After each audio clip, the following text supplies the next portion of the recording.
بیش از یک هفته از واقعه دردناک جان باختن 27 مهاجر در آبراهه میان فرانسه و انگلیس می‌گذرد. شماری از این مهاجران قصد داشتند به اعضای خانواده‌هایشان در انگلیس بپیوندند، اما در دریا غرق شدند.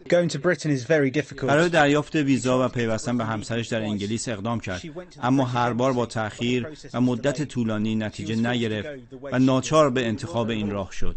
دولت‌های انگلیس و فرانسه که در دو سوی این آبراهه قرار دارند و مطابق مقررات بین‌المللی موظف به کمک به پناهجویان در معرض خطرند، به جای رسیدگی به این بحران ترجیح دادند مرگ این مهاجران را وسیله‌ای برای تسویه حساب سیاسی قرار دهند و وارد بازی سرزنش همدیگر شدند و البته با بهره‌گیری از آن رسیدن به اهداف ضد مهاجرتی خود را سرعت بخشند. به گفته فعالان حقوق بشر و هواداران حقوق مهاجران، دولت انگلیس حتی به وعده‌اش مبنی بر دادن پناه به افغانستانی هایی که با ارتش و دولت انگلیس همکاری کردند عمل نکرده است. حالا لایحه‌ای را در مجلس مطرح می‌کند که بر اساس آن ارتش این کشور می‌تواند راه را بر پناهندگان در آبراهه مانش ببندد و پناهجویان را با زور به عقب براند.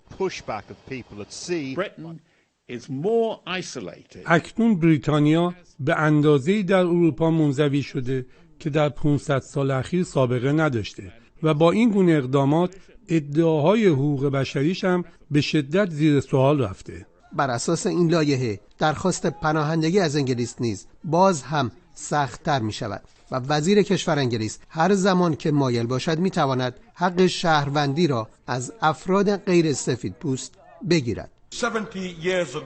70 سال پیش پدران ما به این کشور آمدند و در شرایط بسیار دشوار 7 روز در هفته کار کردند تا دوباره این کشور را بسازند. اکنون وزیر کشور با این لایحه درباره مهاجران میتواند حتی در برابر کوچکترین تخلف حق شهروندی ما را سلب و ما را از این کشور اخراج کند. از نخست وزیر سوالی میپرسم که در ذهن همه غیر سفید پوستان مطرح است، اینکه کی به سراغ ما خواهید آمد؟ When is he coming for me?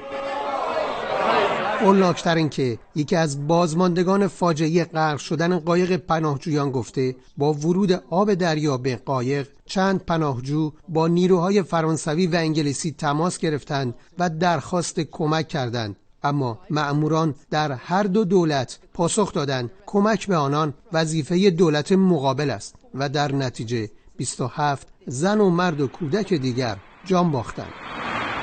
با اینکه انگلیس در اغلب جنگ‌ها و اقدامات سیاسی منجر به آوارگی افراد در جهان نقش داشته، اما بنا به گزارش سازمان ملل متحد فقط حدود 1% جمعیت آوارگان و مهاجران جهان رو پذیرفته. مجتبی قاسم‌زاده، خبرگزاری صدا و سیما، لندن.